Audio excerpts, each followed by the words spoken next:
opening ceremonies. I pledge allegiance to the flag of the United States of America and to the republic for which it stands, one nation, under God, indivisible, with liberty and justice for all. Then for a moment of silent prayer.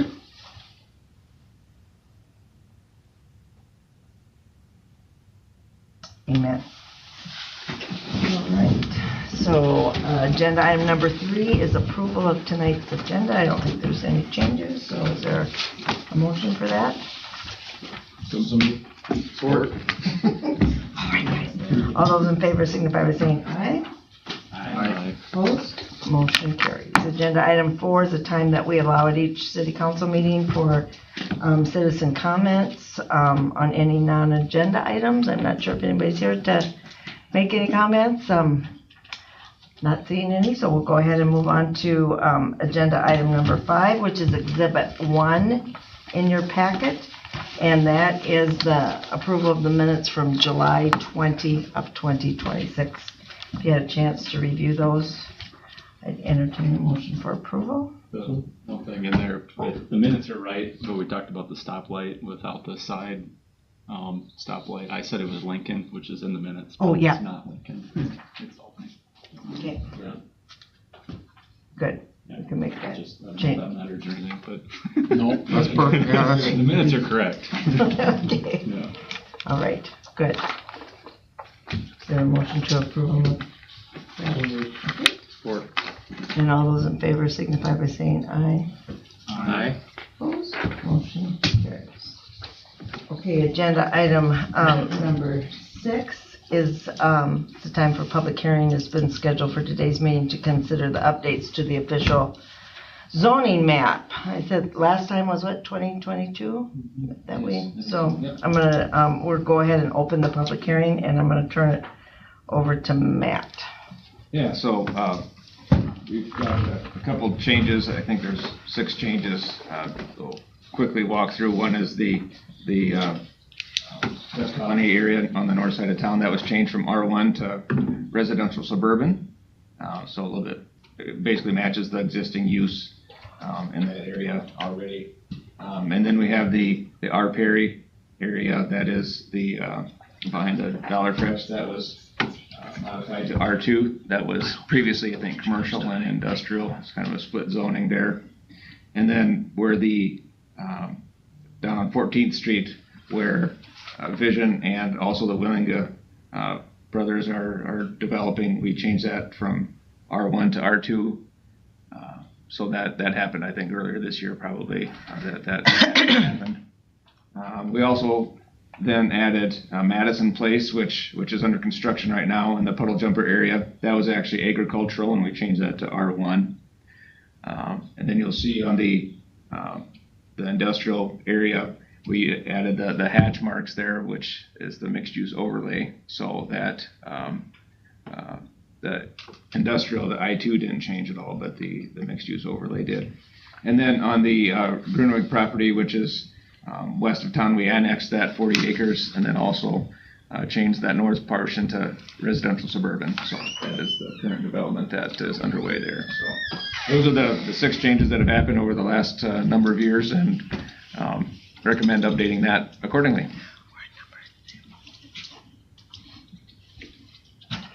Questions, or are we required to do this every so often? 'Cause, I mean, when there's significant changes, is that kind of that way? I think it's more than just a working document that we can change on the fly. I think it does Right. require Okay. this process to go through. So, but. It is a public hearing, so I'm not sure if anybody has questions or comments. Anything else, guys? If not, I'll go ahead and close the public hearing, and then this does require an ordinance.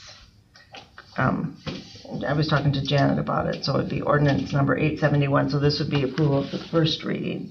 And then, of course, it's up to the council if you want to waive the second and third, and then approve it, or if you want to do another, have it open for a while. Nothing, like you said, nothing will really change. No, It's just it's not kind of updating the map. It's all So, things we've approved prior. all things we approved prior, It is. yeah. So, So, but we will start with approval of the first reading of the ordinance number 871.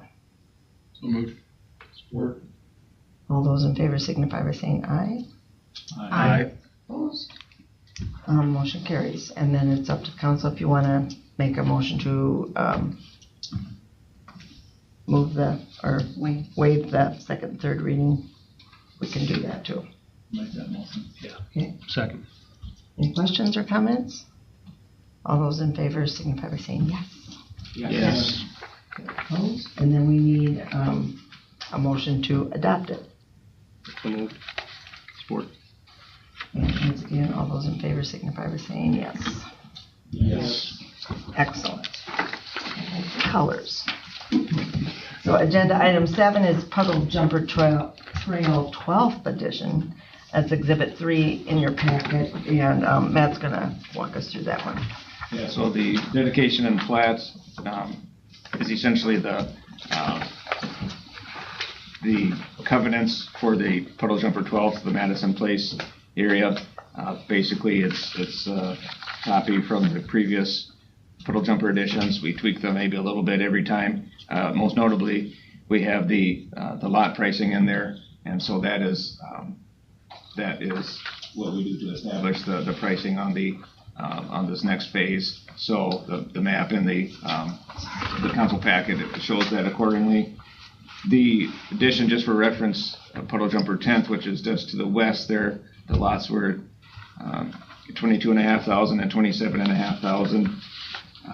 So that those increased on this addition. Now on 14th Street, which is where we just talked about Vision and the Willingas, those are $35,000 and $40,000 lots. So these fit, I think, appropriately for pricing with the market, and it is still a subsidized lot, we call that in that area. So that is the proposal that we have here in the dedication and plat. And by approving the disposal, these lots then are for sale and don't need any specific action when a particular lot, if somebody's interested in that. So Remind me what we're using 24 and 25.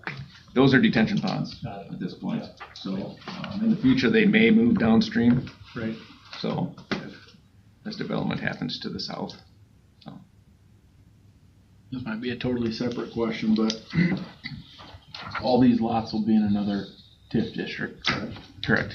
And then does that get set up automatically, or how do we go about extending?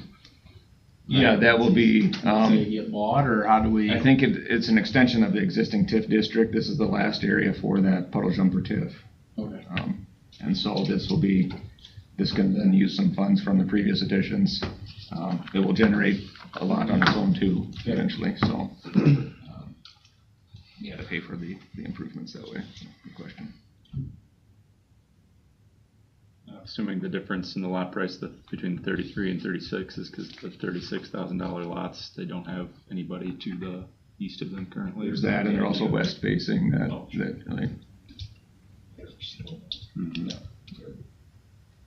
And we have a list of, I don't know, four to six people already interested in lots. Really? Great.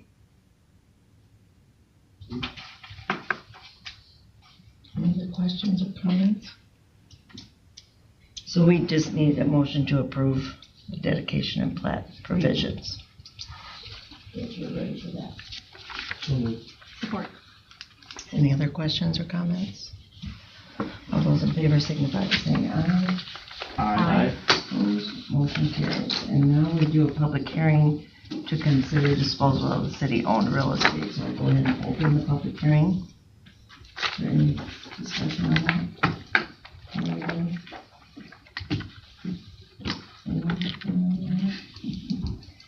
Not hearing any, then we'll go ahead and close that. Then we need a resolution authorizing the disposal. So is there a motion for that resolution? Support.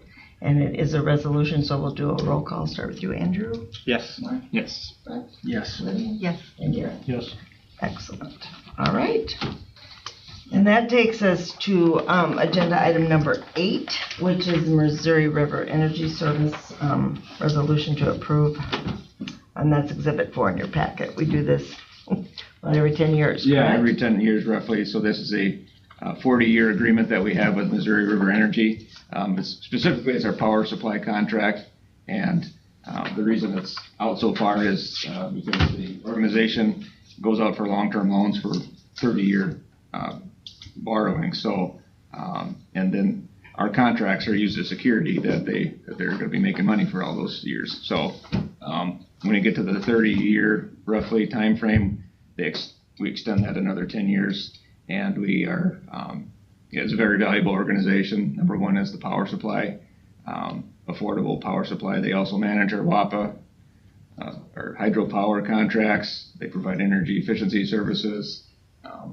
Very valuable with our billing system and meter reading software. So they just provide a lot of support for us here at the specifically utility areas. So Jason and Kent and I have all been part of some webinars on this. It's very not a lot of changes to the agreement, so we recommend approving that. So when you're all here in 2067, you'll be in charge. Yeah. Fucker, yeah. Okay, so we just need a motion to approve that resolution. That's right. And then since it is a resolution, we'll do roll call again. I'll start with you, Mark. Yes. Brett? Yes. Olivia? Yes. Darren? Yes. And Amber? Yes. Excellent. Okay, agenda item 9, we received a renewal application for Class C retail alcohol license from Las Tulipanes and Class E retail alcohol license from Dollar Fresh. And everything's in order with Janet, so we just need a motion to approve that. So moved. Support. All those in favor signify by saying aye. Aye. Opposed? Motion carries. Great. At our agenda item number 10, at our July 20 meeting, we were discussing the potential of allowing golf carts on city streets. We have an ordinance, and we were just, we're going to hear just some input on that. Yeah. That you and I think Trey is going to be our go-to police officer. Yeah, so just some discussion on that. Yeah, Trey can speak probably more on the street about as far as what the number of golf carts that we're seeing more and more of. And we did a little comparison basically to look at other communities. And so basically the Iowa code, start with that basically permits cities to allow golf carts. There's certain requirements that they have. Primary roads, no highways or other areas, certainly no trails or sidewalks. They must obey all traffic laws. So the license commissions need to abide by that. So age restrictions there. Then you can see some of the other things, the time restrictions, sunrise to sunset, and then they also have recommended or required equipment for golf carts. So that's the baseline. Other communities that we've looked at have gone further than that, requiring some other things. Some just default to the Iowa code. Looking at some of the other things and talking as staff, we are proposing to have no licensing process or no permitting process as a city. I think we did that with UTVs at one time, and it requires our police to inspect each golf cart and to have a renewal process and a fee process that just isn't. I don't think it's helpful for either the city or the residents. So, propose to restrict Highway 10. We've talked about Albany. I guess it's something that we. Trey, if you want to add anything to that, feel free to come on up here. But I don't know. I guess our concern with Albany is just maybe a lot more truck traffic on Albany. But some of the stuff that we came up with is the sunset to sunrise or sunrise to sunset. 16 have a valid driver's license, headlights and taillights, and then crossing Highway 10 at certain intersections, kind of like the ATVs, I guess, and then have valid insurance as well. So kind of a big one for us covering accidents and stuff. They won't have, they're not going to be registered, so we at least have to have insurance and stuff. So that's kind of what we've talked about with. So were you wanting Albany added to that? proposed list, Highway 10 and Albany. Jim said he was kind of on the fence with Albany, but he asked my opinion, and I don't know. My concern is the truck traffic. There's a lot more truck traffic, but I think it'd be I think- smart at I Albany. agree.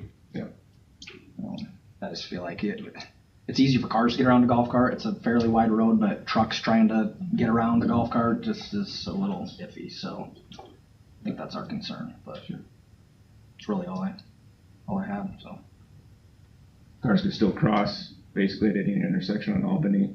yeah, crossing Albany I don't think is a problem. And then I don't know, like the ATVs, if we just certain intersections on Highway 10 where they can cross. I don't know. I mean, so. So we're just gathering information. Yeah, we just wanted to today, present it And and then get your thoughts and, what you know, should we be just included. brought it up last time at the end of the meeting, so I wanted to have some time for discussion. This is. You guys haven't had big safety issues over in Alton? No, I can't say we've ever had anything. I mean, I guess I don't work 24/7, but as long as I've been working, I don't recall ever having problems with the golf cart. So Is it something that we want to bring to the golf course board? We could, Just because our home carts don't have lights, don't have some of that equipment, we just renewed at least, the lease. I think Jim was saying that was like one of the bare minimum things that the state requires is you have to have headlights and taillights. I think that's why that was mentioned. So I think that's smart. yeah. And going forward, if somebody wanted a home cart away from, I mean, if the golf course would go that direction, then they'd just have to. With our lease, we can't renew it for 4 more years. So we can't get any different carts for the next 4 years. Is there any option to amend it? That's why I was talking, I have to bring it to the, I'd have to ask. did talk to staff at the golf course about any unforeseen effects of this, and they really didn't see anything, mostly because there was no private carts are allowed on the course. So, but their policy is, where would they allow carts to be rented or taken home to? I'm just wondering about the confusion of golf carts if our home carts don't have lights and we can't get them for 4 more years. You know, The Iowa code does, I think, Trey, correct me, but I think it only says that it needs a flag and a slow moving vehicle sign on it. Lights are probably recommended. Yeah, and talking to Jim today, he said that he didn't think that was a huge deal. Like he didn't think that flags were a huge deal. So whatever you guys wanted to do, but yeah, I think that is one of the baseline things in the Iowa code. So. Do you need headlights? Yeah, I believe so. I'm not sure. We could look at that. Yeah, I think so. That's. I guess there's darker days, but if they're gonna be sunrise to sunset, Right. maybe the lights aren't as big of a deal. Yeah. I mean, if the golf course board's saying there's some people that live close that could potentially get a home cart, right? Then you would wanna, I mean, if they were driving obviously at night or after dark, then I could see the headlights being more of a concern, but probably not gonna be driving when it's rainy and dreary out. No. You know. I was just under the assumption that it was the Iowa code that they had to have headlights and taillights. Yeah, that's what Jim was saying. I guess I haven't honestly looked at the code that close, but just talking. That'd be the only thing. Research that. Take a look at it. So who in Alton enforces the 2-year, so we obviously, so the registration. Their city does it. Their city does? They require registration at home. I don't know. Oh, Yeah, they do, yeah. It does. Nobody's getting registration tickets. Like I said, we've never dealt with golf carts and all. Well, Dale's catching on. The problem, but I mean, if it's more headache than it's worth, but I feel like 90% of the people are gonna have one, so $25 if you got the money invested, but if it's a headache, then I don't wanna add any more jobs to anybody, but I don't know. Plus, it gives another touch point to say, hey, does it have all these things? True. If nothing else, just more of a handout, just make sure, this is we used to required on your vehicle. We used to do like ATV inspections where we'd have to go through a list of like, hey, you have this. I don't know about the inspection, but if that's what it requires, then maybe that's too much, but. Yeah. I don't know. It's money. I do like the idea of the touch point. You know, to say, hey, here's the There's a sheet. The Make requirement. sure you know you need to have insurance on this. It'll be 16. 16. Yeah. I think Alden's actually Sign off, then. 18 in the driver's license. So, yeah, Oh, all this. I think Jim was 16 would be feasible. So. Do we need to have any special restrictions for Tulip Festival? Like you're not allowed See, that's Second Street to Albany, That is one thing. Arizona to Albany, That I know Jim had mentioned. Because then all of a sudden we have. and everybody and their brother's got one downtown, and Yeah, it's probably something to. It's 3 days, but. It's a good question about parking and golf cart. You can't, I mean, Yeah. you put restrictions, you can't just, no park or something. Yeah, like staying parks with them and stuff completely would probably be I think it's basically an automobile at that You point. can't park on the Yeah. street. pretty, just like a moped, I guess. I mean, to me, it's. Just curious. How's that go? Did we administer the registration for the ATVs and UTVs back then? Yeah, we Before did. the state took over, yeah. Will the state, I mean, our golf carts become more popular? Do you think the state will take over registering golf carts? I don't honestly know. I don't really see them when I go to other towns very much. I don't even really see them in Alton that much, honestly, so I don't know how popular they'll actually be. It's really only a few months out of the year. You're not Yeah, gonna, exactly. you know, driving it in January. Put some chains on the wheels. The easy go. Better vehicles to use. Yeah. Yeah. do we want to require brakes? I think that's funny that some of them are requiring brakes. Yeah, that is part of the Iowa code. Like, would you not have brakes? Yeah. Going down the hill. Red shoes. The only comment that I had in regards to it, somebody just asked what we were discussing in regards to golf carts. I said, we're looking at what other towns are doing, reviewing ordinances. Said, sounds great. I just want to know if you guys are looking at a scooter policy. So I think that's important as well. There's kids getting in accidents all over the place. I said, okay, we'll take it. So that's all I have to add to it. For another day. They are kind of out of control at some points. Makes sense. But Look at that. look at that another day. We'll be there for that. But I think was it someone up at the lakes just put in an ordinance for what can be used in the park area. Yeah. I saw that, yeah. Good info. Yeah, good information. Thank Yeah, we appreciate it. Probably come with something at the next meeting. Okay. So, And that would just be like a ordinance, correct? And then Give we, you an ordinance, yeah. yeah. Mhm. Okay, good. So administrative reports? Yeah, since we had a little bit thinner agenda here today, I would give a few updates, start with our strategic planning, our priorities. Just give an update on some of these here, and I know Ryan and Jason have a couple other updates as well. So looking at the fitness, recreation, health facility, Ryan and I have been meeting with several committee members, been reaching out to them, and we hope to have that group finalized here in the next week and then begin meeting later this month. So good mix of community folks and college and health system people as well. So we're pretty excited about that potential. So of the people that we've met with. The sidewalks and trails master plan, we have that slated for a little bit later this fall and winter to review that. We do intend to move forward with the trail that's along Lincoln Place, along that hospital and Blue Mountain there. So that, as you recall, that has been engineered before, and we're moving forward with that here, at least taking some bids, perhaps completed next spring. So the Tourism and Cultural Board, and then also the partner with the Chamber of Commerce, number 7. I'll let Ryan touch on that in a little bit here, but that was kind of have been working hand in hand thus far.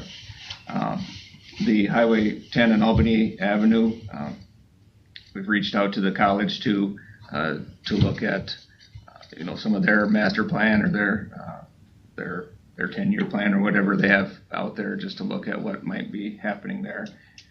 The next steps would be including the DOT in some conversations and any very, very initial stages of that idea gathering at that point. So not a lot happening other than initial contact. Review of the swimming pool. Noah has contacted an engineer and will be working on an assessment to review where pool is at with existing equipment, the existing basin and deck, and just look at what condition everything is in. What can be added there if we are interested in that. Basically just to set an initial assessment and look before we look ahead to what we might need to do there. So partnership with Alton. I think we waited for some of the transition here with our council and staff, but we've been in conversations with their mayor for a meeting here with city staff and a couple council in the coming month or two here. I think I know that they're interested in continuing that and continue to communicate on the different services that are provided with their operations. Notably, Brian Tucker and I met with Dale just to bring him up to speed and gather more information on what the code enforcement piece entails there. So, ongoing relationship is important with the city of Alton, of course. Number 8, partner with the private sector and Orange City Health System. That is basically, I think we're staying a little bit of a distance on that and just letting the health system and the potential developer work together on what's going to happen with the downtown campus there. And I know there's transition with the CEOs of the hospital there that's part of that process as well. So we are helping as needed, but not a lot thus far. A 5-year capital improvement plan. Jason and Kent have been working pretty intently on that, and as some of these other projects come into play, probably fit them in at some point and present something around budget time as we prepare for budgets. And but that plan is a long way is done quite a ways already. So we are got a lot of projects on the list in the coming years. And finally, the police department, that has been pretty active with Beck Engineering. We don't have a site secured yet, but we're working on that as well as a design for the the needs of that facility. So we'll be coming forward with something probably in the coming weeks, a month, to proposal for to move to the next steps of that. So that's really all I have for reports, unless there's any questions. I'll let Ryan and Jason touch on a few things too. Questions for Matt? Number 7. Yeah, I was going to let Ryan touch on the number 3 and 7 there. Appreciate that. We're good. Anything else for Matt? Janet, you have anything? No. Ryan? I do.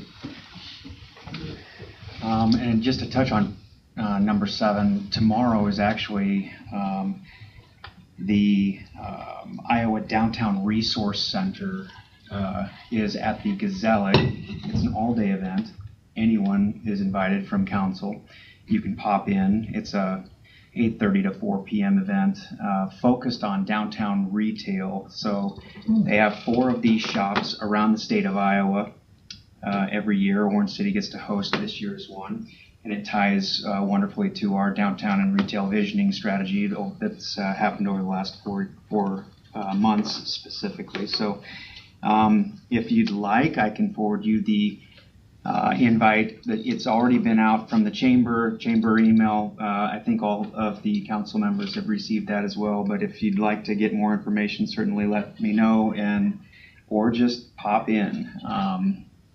Several of us from the city are going to attend, and it should be a pretty good event. It's focused on assessing feasibility of retail opportunities, using market data to inform decision making, support and retain existing retailers, and increasing traffic in our downtown. So it really ties in wonderfully to what we've been focused on the last 4 months, really, and beyond. North Wyland. I want to give an update on North Wyland. Last time we had council meeting, it gave a grand overall view of our housing. North Wyland, just a couple of things that have happened over the course of the last couple of weeks.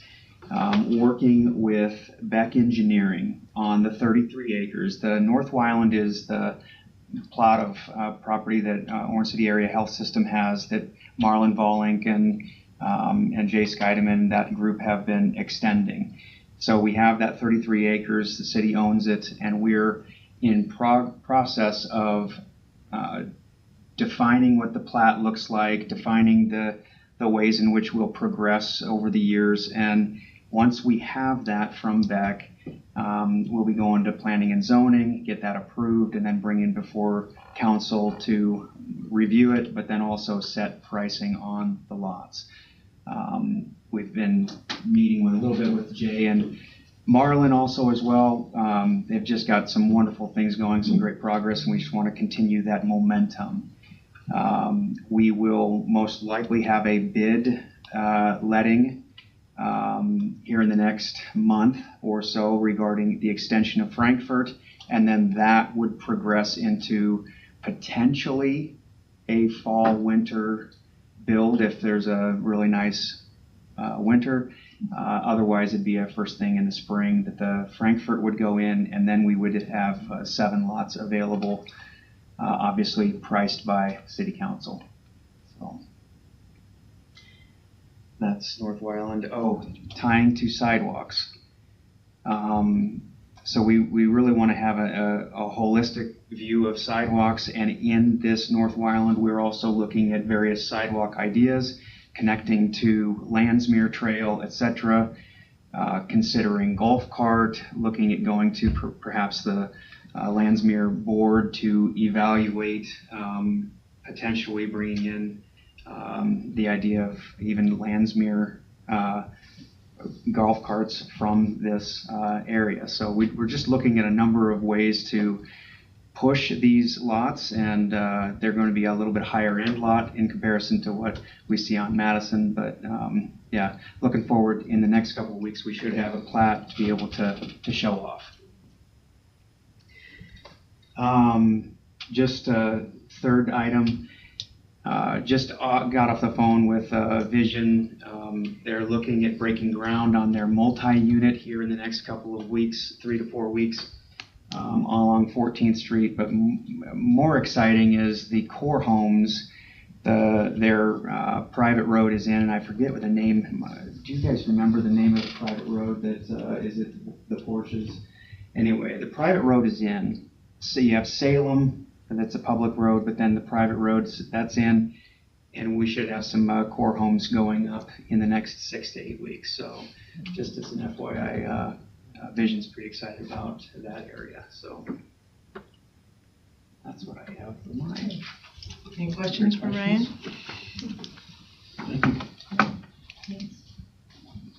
Jason? Few project updates. So West Substation, we powered up the new transformer today, and our electrical distribution is all back to normal now. So it's been a long time coming. There's a lot of work that went into that. So yeah, just worked through some startup issues. Had a few issues in the community losing power last couple weeks, but we got that all straightened out today, and everything's looking good right now. So next step out there, see some footings being dug to the north of that building, the substation building. We have new switchgear that'll be installed, so we'll get footings in, new conduit ran in, new building around it, and then floor will be poured, and then new switchgear will come in. So footings hopefully end of this week will start, and then the shed or the building will go up into August, and then September the new switchgear will get installed. So a lot of work this fall out there coming up. So the guys will be busy. They did a lot of work, pre-work already. We're sitting really good. Basically waiting for the building now. So 7th Street, so we're paved through Florida. They're finishing the intersection up this week, some of the handwork through the intersection, getting the radius, they widened some of the radius out on that. Milling from Florida east will actually start tomorrow, which has some impact, but pretty minor impact on residents. It's like 1.5 inches down. The only real hiccups will be when the equipment's going through, but it's a pretty quick process. Wednesday, Arizona, north of 7th, they will lose access for the day from 7 a.m. to 5 p.m. We've hung door hangers last week. We're going to hang them again tomorrow. Let everybody know, like, get out of there before 7 and you won't be able to get back in. We gave them parking options. We have to actually tear out all the sub-base there. It was found to be bad, so before we lay the new asphalt down, we have to redo all that. So, but one day. So we're trying to communicate the best we can to everybody what's going on there. Madison Place, utilities are done. I don't have a scheduled date for paving yet. I'm hoping it's coming up here pretty soon. I would think by the next meeting I'll have a date when Vanderbilt will be in to finish up that paving there. And our Perry first building is done and it started moving this weekend. So we have 4 people filled already. I think there's maybe 8 this month.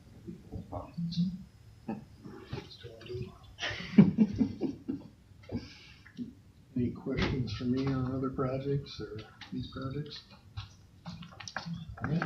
Thank you, Jason. Trey, you have anything else from the police? I do not. Okay. Dan, you have anything?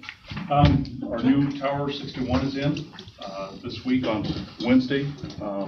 We actually have training for the department as well as on Thursday. So if anybody wants to stop by, we are going to, at a later date, probably in September sometime, we'll have an open house for the public. Come see the truck. So we're getting trained on Wednesday and Thursday. We still have a celebration for Diamond Bogle in the park on Wednesday. So, and then on Friday, Salix is coming to pick up the truck. So we'll bring the payment for the truck. And then on Saturday, we're having probably 4 of us go down and train Salix for the day down in Salix with the transfer of the truck. So that'll end that chapter and start a new one. Yeah. Saw it in the house, saw it in the. So thank you for the support. Welcome anytime. And I talked to a couple of council members before, but normally Saturday mornings we're there, coffee pot's always on. So bring yourself or leave the kids home or bring the kids along, doesn't matter. Or drop the kids off? We have lots of Watch out, Brett, my goodness. How many you want? We're trained professionals. Thank you. Yeah. Might be some fingerprints on those shiny wheels. Thanks, Dan. Council, Andrew, you have anything? Thanks to Jason and his crew. Everybody stayed cool, I think. So. Oh, good. And thanks for everybody for the appreciation thing. That was a lot of fun, I thought. Yeah. Of course, I worked the easy shift, I think, but. We planned that. Okay, well, good. I can't handle too much, so that was good. Thanks. Mark? Okay, Brett? Thanks to Jackson Miller for his time on Yeah. Parks Department and keeping our parks looking great. But, yeah, other than that, nothing. Nope. I don't either. I concur with Andrew. It was fun. Last was nice weather. It wasn't beastly hot, and it wasn't. So it was a very well attended and very early. People came really early, didn't they? Yeah. So it was a great celebration. So I don't have anything else. What's that? Darren got to be a gopher. Yeah, he did. He kept buying chips. Yeah. You got that new hip the way he was running. Yeah. Limping all the way over there. Oh, entertain a motion for adjournment. So move. Support. All those in favor? Yes. All right. Good. And